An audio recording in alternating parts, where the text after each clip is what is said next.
para desfrutar da nova estação. Tem uma nova estação chegando, igreja. Uma nova estação está chegando. Às vezes a gente se pega numa estação. E para vocês aqui, eu sei que é osso. O inverno, o auge do inverno é difícil. Somos humanos. Então, quem não gosta desse sol, dessa vitamina D, não é? É tão bom sentar numa grama, é tão bom passear, é tão bom se banhar. Mas a gente precisa dos ciclos da vida. As 4 estações, a primavera, verão, outono, inverno, são fundamentais para o equilíbrio, para a agricultura, para ver nascer o novo. Então não se apegue ao verão, porque se você se apegar ao verão, você vai ficar frustrado, porque o verão está acabando. Mas há uma nova estação de Deus chegando. O outono está chegando e ele é belo também. Ele traz o que o verão não pode dar. E nós precisamos dele. Precisamos de uma nova estação. Então entenda que não tem uma melhor do que a outra. Nós estamos na geração Instagram, que tem coisas boas, mas tem uma coisa péssima. Elias, é o problema da comparação. Ah, o outro comprou, o outro foi. Ah, ele tem, eu não tenho. Nós vivemos um tempo onde as pessoas estão muito doentes. Tem gente que compra o que não gosta, com dinheiro que não tem, para agradar quem detesta. Loucura, uma insanidade. Mas porque o outro tem. Toda vez que você for comprar algo, questione. Pergunte, eu preciso comprar? Eu preciso mesmo? Compre por necessidade e oração, nunca por compulsão. Em 2022 para 2023, eu fiz um sabático aqui, depois de 32 anos de ministério. E foi aí que nasceu o Inspire Network USA. E aí teve aquele dia daquela pós-Thanksgiving, da Black Friday. Eu e Leila ficamos dentro de casa, sabe? Porque não tinha nada para vender que a gente precisava comprar. Se você precisar comprar, vai comprar. Mas não compre por impulsão, por necessidade de mostrar.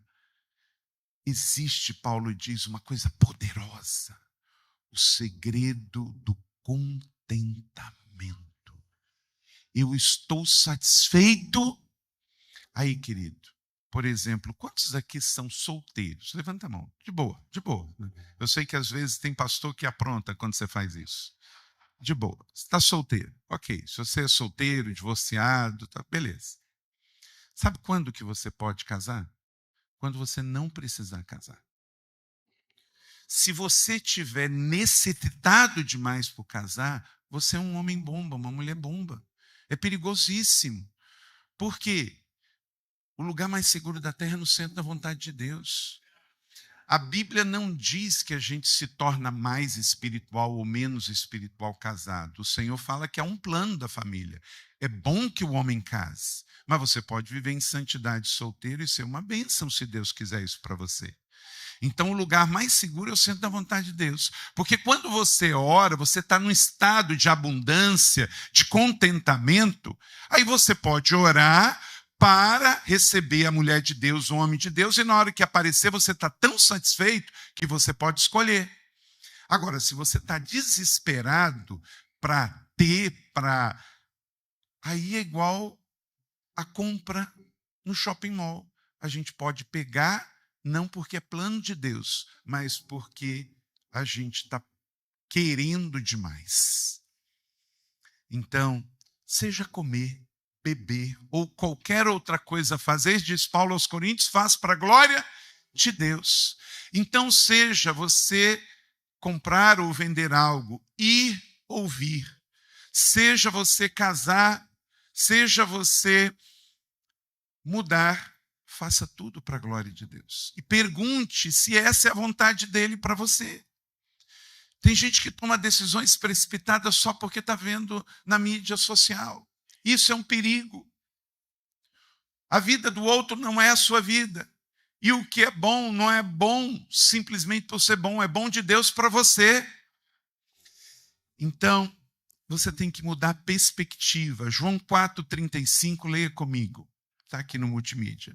Vocês não dizem, vamos lá? Daqui a 4 meses haverá a colheita. Mas eu lhes digo, abram os olhos e vejam os campos que estão maduros para a colheita. Queridos, então esse texto aqui está nos dizendo algo, que Jesus não vê o mundo como nós vemos. Existe uma coisa que é o ver biologicamente.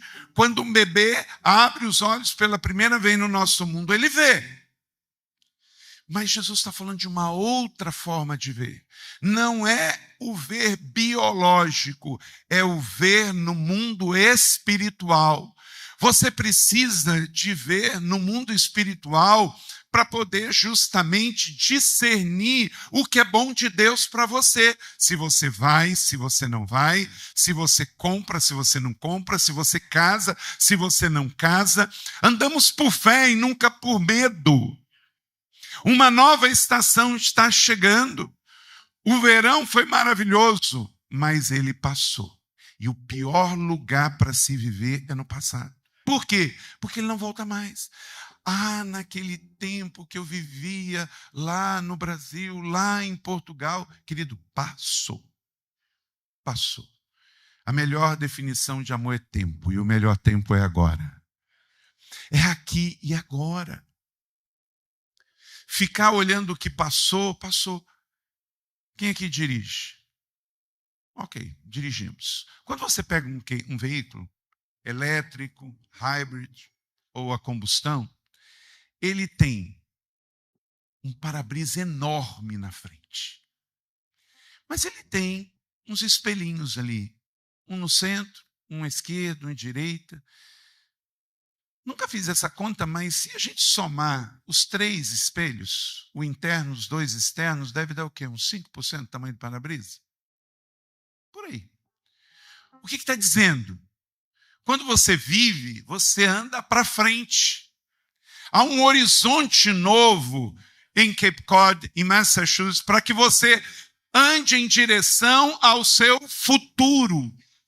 E aí você tem que gastar 95% do seu tempo olhando para frente, porque é para frente que se anda. Olhar para trás é só uma referência. Ore com satisfação. Por que não podemos viver no nosso passado? Porque bom ou mal, ele passou. O que Deus quer fazer na sua vida tem a ver do presente para o futuro. Não está no seu passado. Tem 2 realidades do passado que atrapalham demais a nossa vida no presente. É quando o passado foi bom demais, e aí você começa a achar que é impossível ter um passado daquele. E aí você sofre de tristeza, de depressão, porque foi muito bom. E tem o outro lado, que é aquele passado que foi muito ruim. Pessoas que tinham que te amar, feriram. Talvez você sofreu um abuso sexual, talvez você sofreu uma injustiça financeira, talvez você foi maltratado por alguém, uma perda, um luto, uma tristeza, uma dor. E aí foi tão ruim que te atrapalha de viver hoje. Ei, bom ou mal, positivo ou negativo, o passado passou. Agora, a sua decisão no presente irá construir o seu futuro a partir de hoje, nessa nova estação que o Senhor te dá. O outono tem a ver com as decisões do presente em direção ao futuro e não em direção ao passado. Liberte-se disso, em nome de Jesus. Pastor Rick Warren diz que com relação ao nosso passado, a melhor ferramenta é uma pá. Abra um buraco, joga tudo lá dentro, coloque muita terra e você vai ficar mais alto do que estava para olhar para o seu futuro e ver o seu destino e correr para lá. Sepulte um passado que, bom ou mal, já foi. Viva bem resolvido com relação a isso. Então, viva e veja sob a perspectiva de Deus. O que Jesus estava dizendo? Eu já morei num estado de agricultura. Já fui pastor em Juí, no Rio Grande do Sul. E lá em Juí, no Rio Grande do Sul, como também em Campos de Trigo aqui, se você passar lá no Brasil, porque no hemisfério sul, se você passar em agosto, você vai ver o trigo igual Jesus passou ali em Israel e viu. O trigo estava verde. Ele cresceu, mas estava verde. Então, nos olhos humanos, passava-se e via trigo verde. Mas Jesus queria fazer uma aplicação dizendo que a nossa perspectiva de olhar com os olhos da fé não é ver o que todo mundo vê. O ímpio está vendo verde. Mas Jesus fala, ei, olhe, os campos já estão para a ceifa. Algum discípulo desavisado pode ter falado, ei, estamos seguindo esse homem já há 3 anos, eu acho que já está passando o prazo de validade. Ele está vendo um negócio amarelo que está verde. Não. No mundo espiritual você tem que ver antecipadamente. Você tem que ver a visão do todo, holisticamente, globalmente. Você não pode tomar uma decisão para a sua vida olhando só o que está acontecendo aqui. Senão você vai viver tendo efeitos colaterais de decisões precipitadas. Você tem que olhar que os tempos que nós estamos vivendo, gente, é desafiador para qualquer um que acredita na volta de Jesus. Quem aqui acredita que Jesus está voltando? Maranata, vem Jesus. Então, querido, não pule da frigideira e caia no fogo. Está difícil pra caramba na Europa, está difícil pra caramba na América Latina e nos Estados Unidos. Para onde iremos nós, Senhor? Só Tu tens a palavra da vida eterna. Então a questão não é que está difícil aqui, lá ou cá. Está difícil porque os dias são maus. Não venha me dizer que é bom o que Jesus disse que é mau.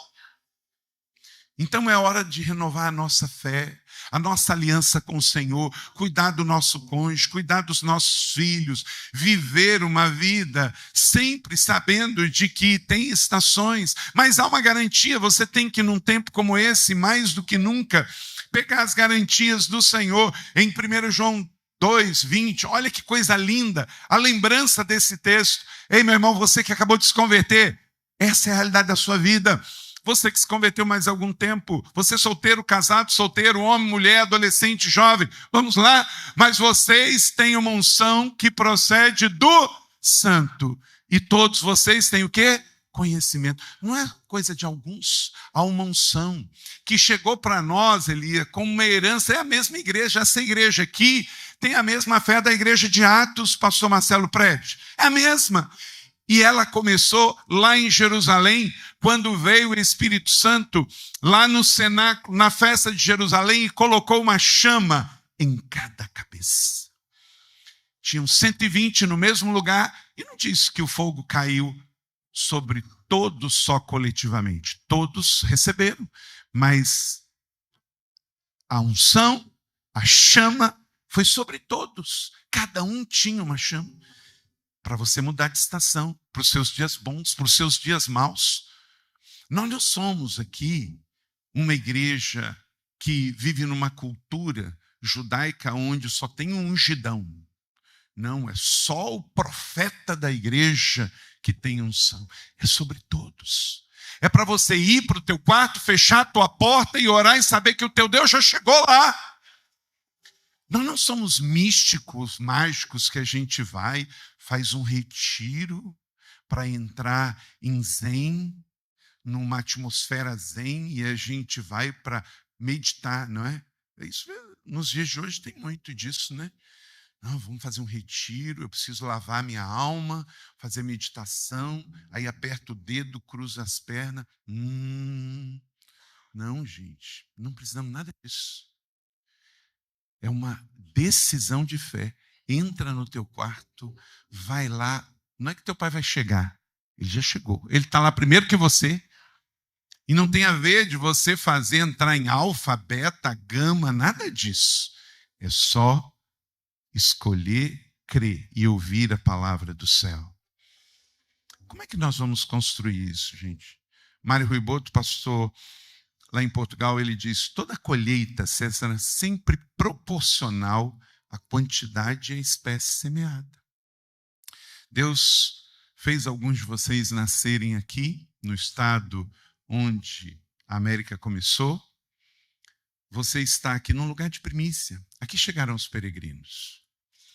Aqui aconteceu a primeira colheita cultivada pelo homem europeu. Aqui aconteceu a primeira festa das primícias. E Deus trouxe você para cá. Um dos lugares mais bonitos da América. E trouxe você para cá, para cá. Para quê? Para você florescer também. Para você também semear, para você também trabalhar, para você também colher, para você também desfrutar e repartir.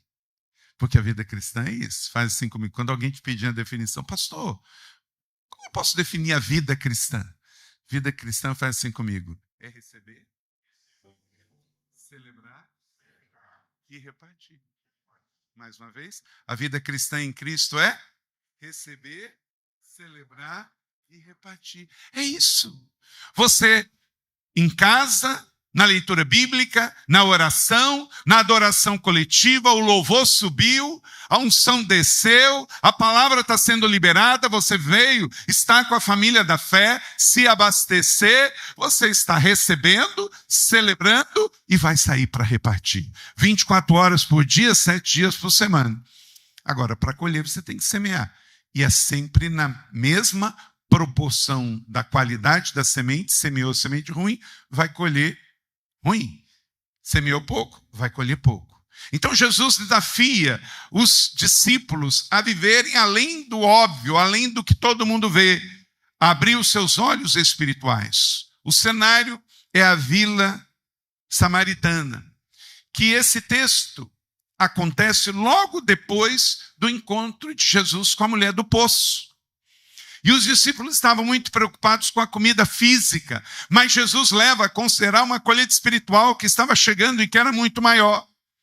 Então, tem 3 chaves nesse texto aqui que eu quero que você entenda. Depois o pastor pode passar para vocês também esse esboço. Em João 4,35, abram os olhos e vejam os campos. Então, qual a primeira premissa?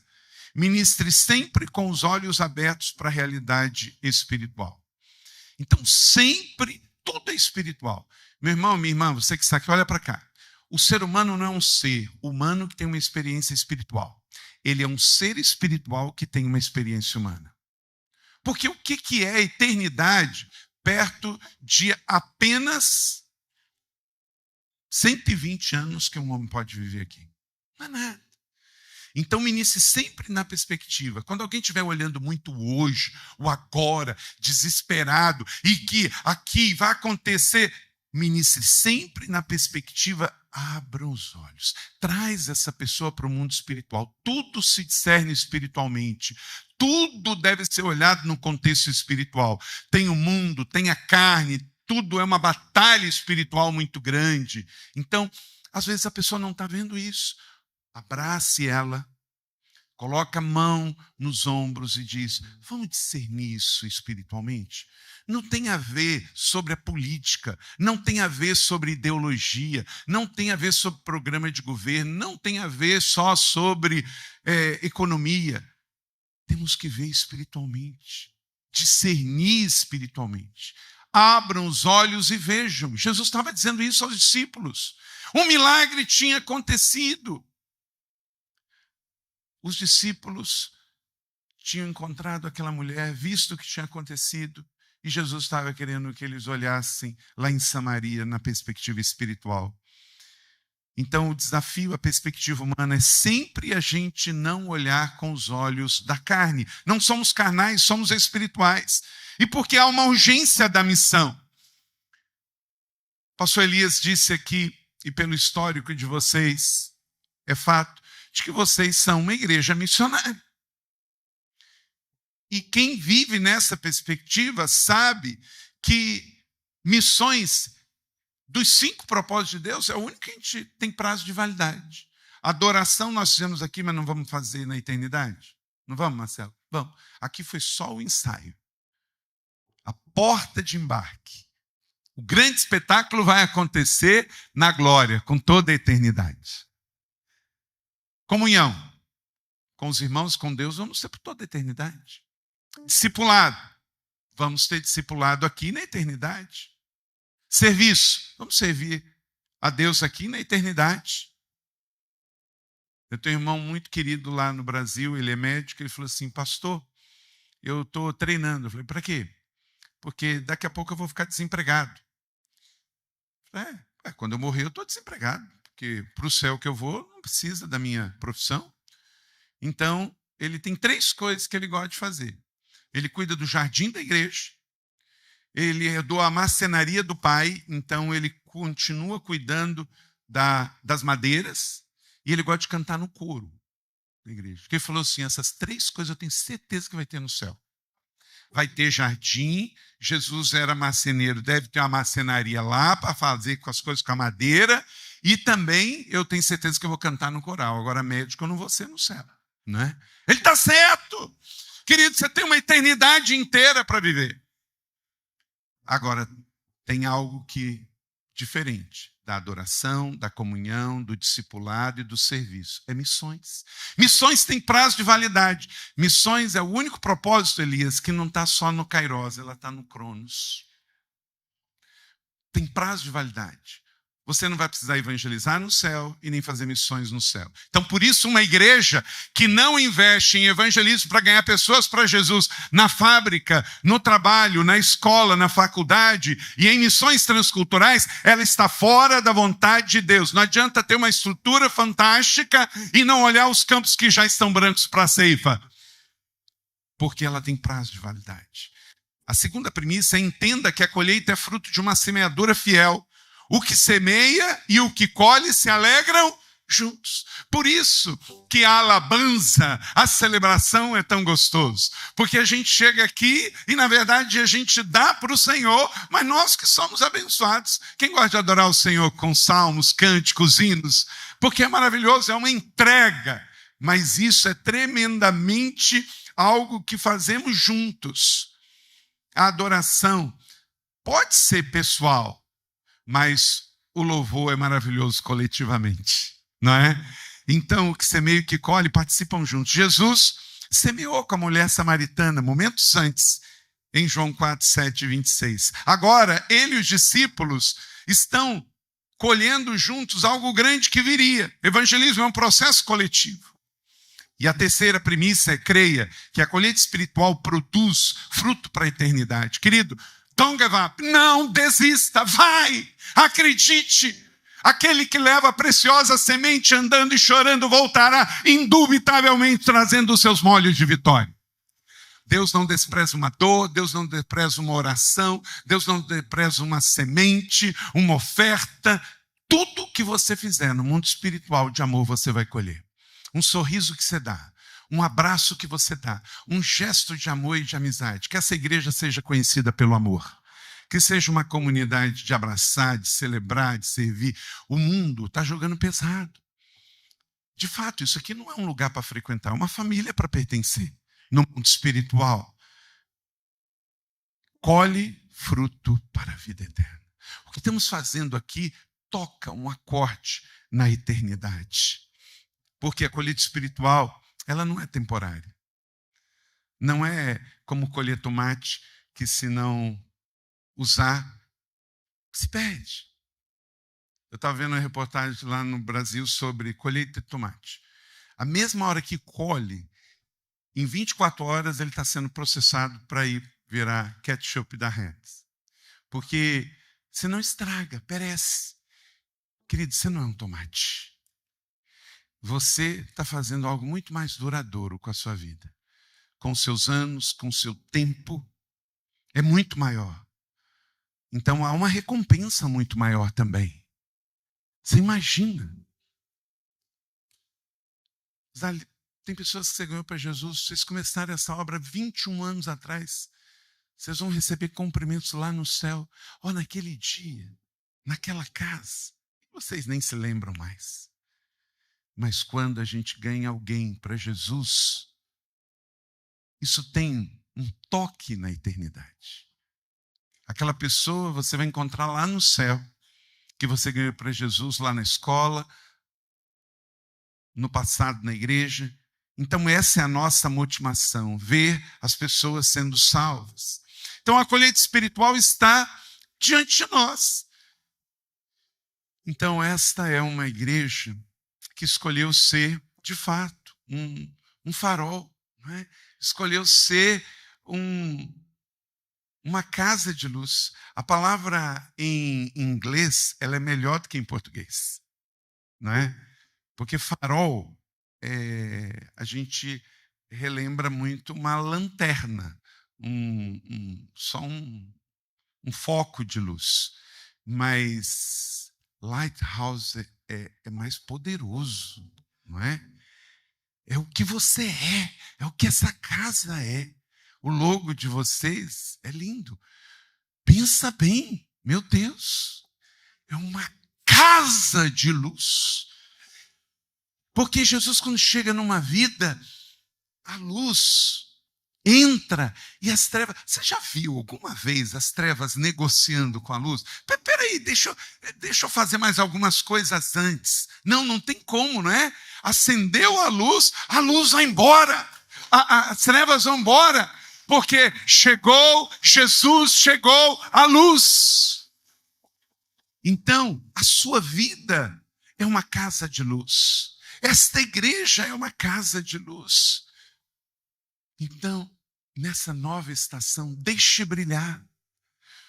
Você é uma lighthouse para todas as nações. Para os ateus aqui de Cape Cod, para os incrédulos, para os desviados na fé, para os que estão em tristeza e depressão. Vocês estão num lugar de gente muito próspera e financeiramente muito rica. Mas não confunda. Autoestima e patrimônio não são sinônimos. Lá no Brasil tem um programa público de ambulâncias que se chama SAMU. E a atendente principal e coordenadora principal, são mais de 60 ambulâncias lá na cidade, é a esposa de um pastor, do pastor Ian, a Juliana, a doutora Juliana. E tem muito suicídio, porque suicídio não é uma coisa, tem lá, tem aqui, tem uma lei, inclusive, para não anunciar suicídio, porque, infelizmente, isso estimula o suicídio. Mas é interessante um dado que ela me deu. A maior quantidade de suicídio em São José dos Campos está no bairro mais rico da cidade. Não é no mais pobre. Você não vê mendigo se suicidando. O mendigo pode estar ali com a vida ferrada.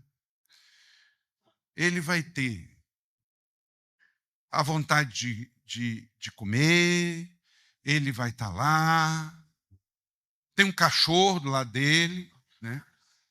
Inclusive, eu costumo lembrar, quem tem que lembrar que crente tem que ser crente cachorro, não pode ser crente gato. Aí tem gente que aqui o seu pet é um gato, né? O pregador estava indo tão bem até agora, né? Estava indo tão bem, né? Por quê? O gato, ele é muito interesseiro.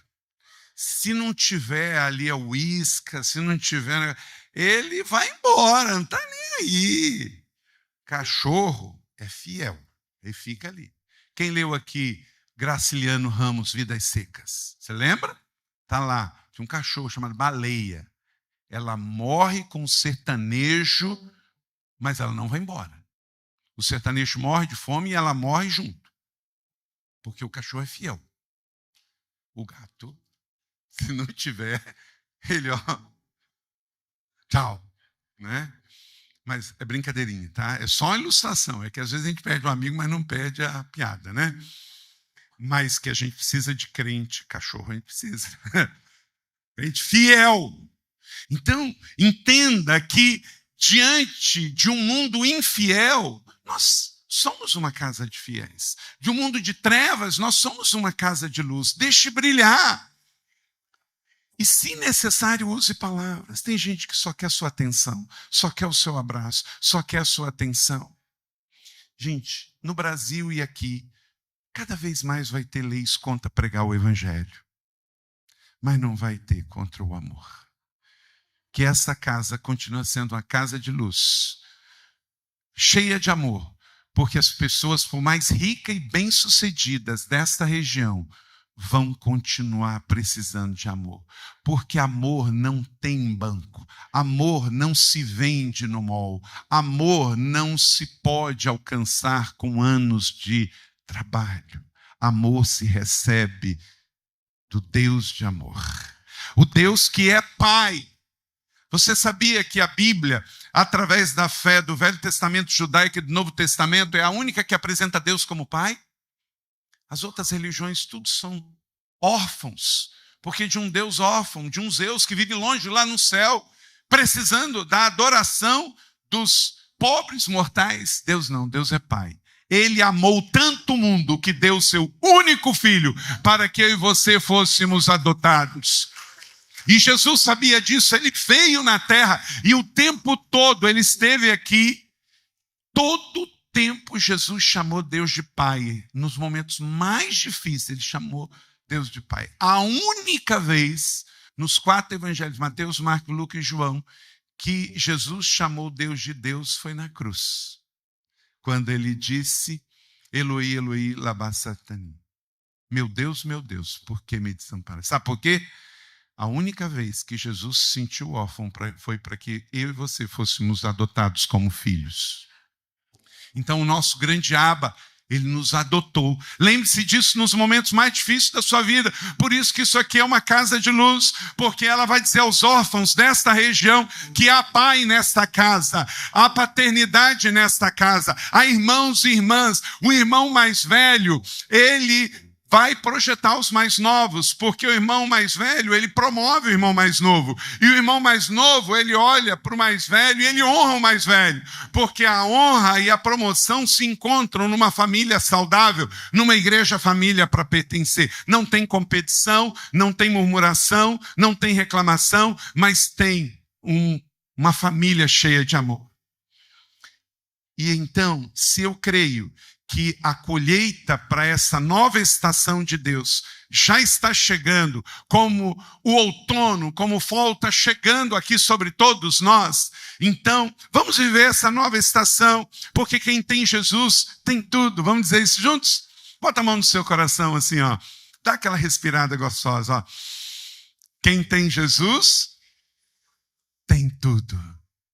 Não está faltando nada. Vença a escassez. Ah, pastor, mas está faltando esse dinheiro. Ah, pastor, está faltando aquela pessoa. Ah, pastor. Quem tem Jesus tem tudo. E Mateus 6, 33 e 34. Ele vai suprir todas as suas necessidades. Se você buscar em primeiro lugar, todas as outras coisas vos serão acrescentadas, ele prometeu. Coloque Jesus primeiro, coloque Jesus no centro e você não chegará por último. E aí eu quero concluir aqui, que Deus te dá uma colheita abundante, como ele vai dar para esta igreja e seus filhos fiéis. Que colheita? Aí temos um texto no Velho Testamento que fala de 7 frutos proféticos, em Deuteronômio 8, 7, 8. Pois o Senhor, o seu Deus, está levando a uma boa terra, como fez com os peregrinos quando aqui chegaram no século 17, cheia de riachos e tanques de água, de fontes que jorram nos vales e nas colinas. Leia comigo os frutos proféticos da terra de Israel, que representam também aplicações metafóricas de provisão que Deus tem para a sua vida hoje também. Vamos lá? Terra de trigo, cevada, videiras, figueiras, romanzeiras, azeite de oliva e mel. Glória a Deus, creia que o Pai já te deu. Ele não está te devendo nada. Que essa igreja nunca seja um supermercado da fé, das pessoas virem para cá, aí eu vou dar uma oferta para ser abençoado, aí eu vou fazer uma campanha para ser abençoada. Não, querido, você já está abençoado. Efésios 1:3, com toda a sorte de bênção nas regiões celestiais. Você não vem para a igreja para ser abençoado, você vem porque você é abençoado. E aí você aqui tem um encontro de adoradores abençoados. Se todo mundo vem para cá como pedintes, o fluir é mas se todo mundo vem para cá descobrindo o segredo da abundância, do contentamento, da alegria, do amor, isso aqui muda o ambiente completamente, porque o ambiente é de colheita, porque quem tem Jesus tem tudo. Então o texto fala dos 7 alimentos proféticos e que em nome de Jesus, como foi para Israel, como foi para os primeiros peregrinos quando aqui chegaram, seja para ti e para tua casa hoje. O trigo, que representa o quê? O trigo do Senhor, pode passar aí, representa a provisão. O trigo, toda vez que você vê o trigo, você lembra do pão. Leia comigo Zacarias 9:7, todos juntos, querida família aqui em Cape Cod. Ah, como serão belos, como serão formosos o trigo que dá vigor aos rapazes. Representa a provisão que gera o vigor para o homem trabalhar, para ele poder cuidar da terra, da casa e cuidar dos seus. Então o Senhor diz que sustentaria Israel com o melhor trigo, e ele tem feito isso. Olha quantos inimigos tem Israel até hoje. Gente, toda vez que você olhar Israel de pé, você vê que é um milagre de Deus, é promessa cumprida, é vizinho na esquerda, na direita, em cima, embaixo, é 4.000 anos de fogo e de bomba em cima, mas está lá o vigor da promessa. Sustente a promessa e ela sustentará você. Lá no seu trabalho, nas suas dores, na sua dificuldade, durante a semana, lembre-se, estou numa nova estação. O Senhor está mudando a minha perspectiva para olhar espiritualmente o futuro. E Ele já me deu o trigo da provisão. Mas Ele fala também da cevada, que representa a abundância. João 6,13.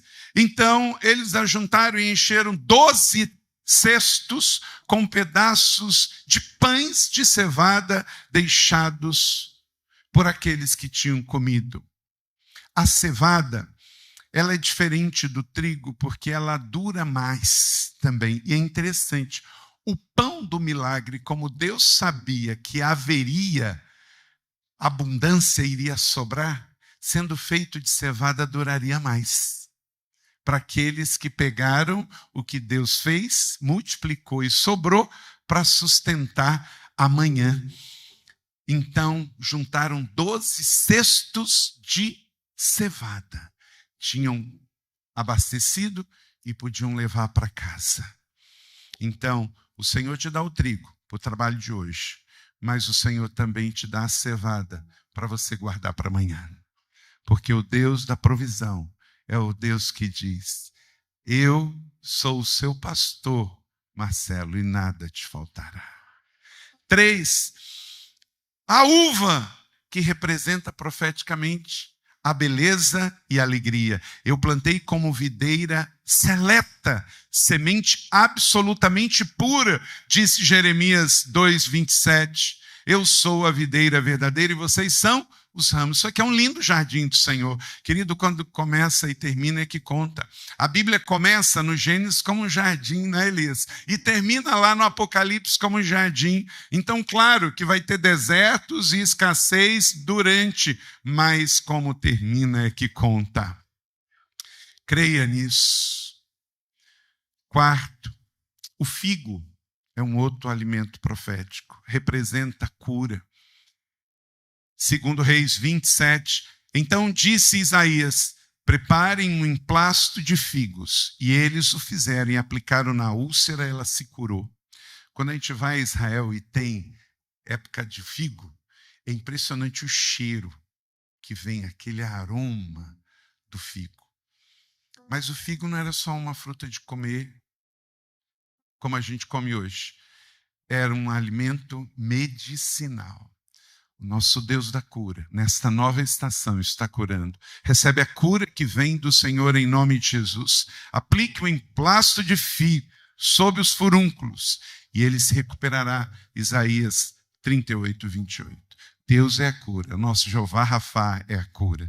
5º alimento, a romã, representa profeticamente a realeza.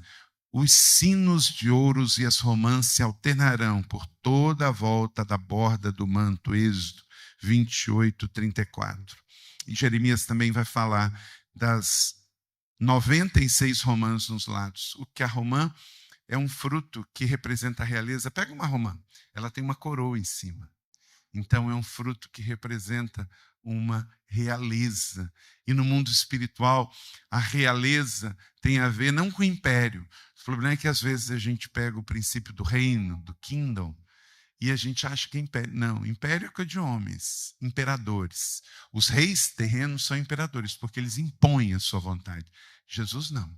Jesus é o rei do amor. Ele convida, e o reino de Deus é um reino de amigos. Aleluia. Por isso que ele é um cavalheiro, ele é um gentleman. Ele nunca vai te forçar nada. Ele está na porta, ele bate, ele convida, ele diz: vinde a mim, todos que estão cansados e sobrecarregados. Tem religião que impõe por proselitismo na espada. Jesus nunca fez, nunca fará isso, porque Jesus é o rei do amor. Ele construiu uma nação de sacerdotes, uma família espiritual. Então ele nunca vai forçar você a nada. E que você escolha sempre ele nessa nova estação. Escolha o perdão, escolha o amar, escolha andar 70 vezes 7. Mas ele fala também das azeitonas, que representam profeticamente a unção. Trouxeram também especiarias e azeites de oliva para a iluminação, para a unção e para o incenso. Eu lá na igreja, planta aqui, Marcelo, umas oliveiras aqui. Lá em São José não é terra da oliveira, mas eu plantei lá um monte. O Campos Colina tem um monte de oliveira, porque pensa numa planta rica de significados. Vem para iluminar, vem para curar, vem para abençoar. Os reis eram ungidos com a unção do azeite. É poderoso. Alguém entre vós enfermo? Ore e unge. É o azeite que vai curar? Não, mas há um poder no memorial profético. Às vezes a gente faz uma campanha na igreja, 7 semanas, 40 dias, aí sempre vem um religioso. Pastor, por que tem que ser 7 semanas? Porque não é 6 nem é 8. É só por isso. É 7 semanas, né? É pronto. Porque 40 dias. Seu Zé, não é Jesus que precisa da sua campanha, é você. É um processo pedagógico, terapêutico, por isso que demora um pouco. Jejum não muda Deus, muda a mim, muda você. É igual ofertar. Você acha? Tem empresário. Deus é o meu sócio. Ou conversinha fiada, ridícula. Não, Deus é o meu sócio, pastor Marcelo.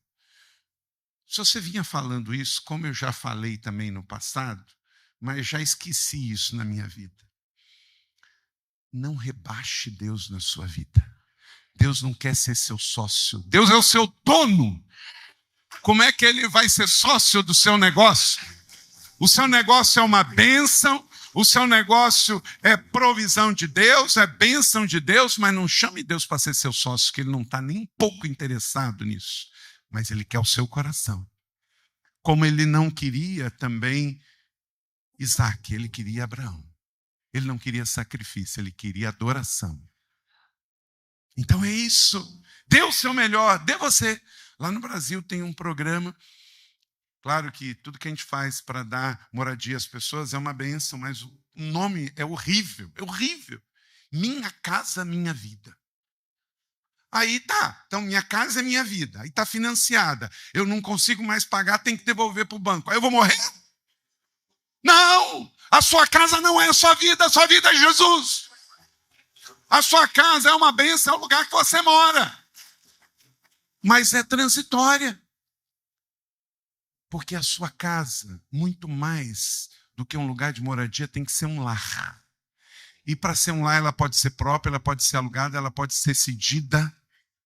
Porque nem toda casa é um lar. Mas um lar tem uma casa. Então a sua vida não é o seu casamento. A sua vida não é os seus filhos. Tem pessoas que trabalham a vida inteira numa empresa. Aí se aposenta e tem depressão. Porque achou que a sua vida era o seu trabalho. Sua vida é Jesus. E ele é como a luz da aurora, que ele vai brilhando, brilhando, brilhando, até ser dia perfeito. Assim é a vida do justo. Então, viva na unção do Senhor. Tem unção fresca nesta casa para a sua vida. E nesta manhã, neste primeiro domingo do mês de outubro, é um domingo primícia de um novo mês, é uma nova estação que está chegando. Receba isso diante de Deus e receba, celebra e sai para repartir em nome de Jesus. E por último, o alimento profético aqui é o mel. O mel é uma promessa.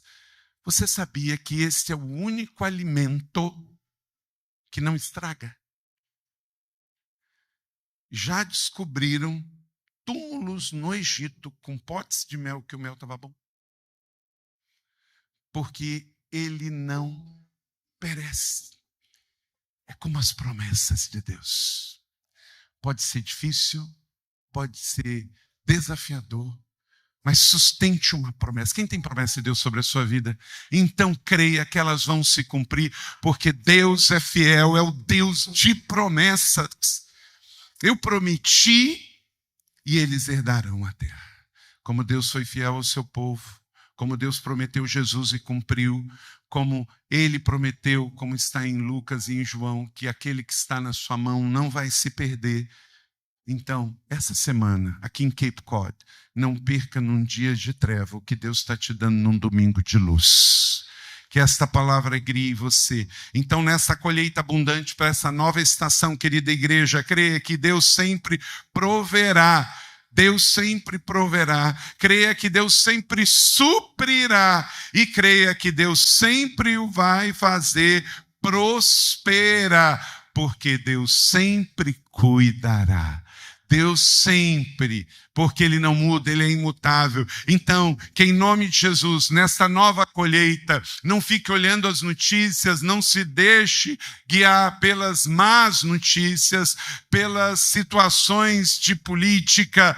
Nosso Deus nos deu uma palavra que haverá uma nova estação com colheita abundante. Então, Ele proverá para ti, suprirá para ti, prosperará para ti e te guiará em todos os momentos. Se você crer, se levante. Joel capítulo 2, 19 e 24 diz: eu estou enviando para vocês, vão lá igreja, trigo, vinho novo e azeite, o bastante para satisfazê-los o quê? Plenamente. As eiras ficarão cheias de trigo, os lagares transbordarão de vinho novo e de azeite. E Davi interpretou isso no Salmo 104:15. O vinho alegra o coração do homem, o azeite faz brilhar o rosto e o pão sustenta e dá vigor. Querido, é difícil para você, é difícil para mim. O diabo não me dá um dia de folga. Eu e Leila, a gente luta também. E às vezes é difícil com o discípulo, é com o irmão, é com ovelha. Não tenho filhos perfeitos. Eu fui órfão de pai quando eu tinha 8 meses de idade. Sabe quem perdeu um pai com 8 meses de idade num acidente de carro lá em Macaé, no Rio de Janeiro? Mas Deus cuidou de mim. Hoje eu sou pai biológico, pai espiritual de milhares, porque Deus cuida, há uma promessa sobre a minha cabeça, sobre a sua cabeça. Não se faça de vítima. Deus não esqueceu de você. A boa obra que Ele começou na sua vida, Ele vai cumprir. Então, não perca esta palavra de vista. Como árvore plantada à beiras das correntes d'água, você está num lugar aqui que tem muita água, dá fruto no tempo certo, as folhas não murcham e tudo que faz prospera. Pega essa palavra, viva essa palavra.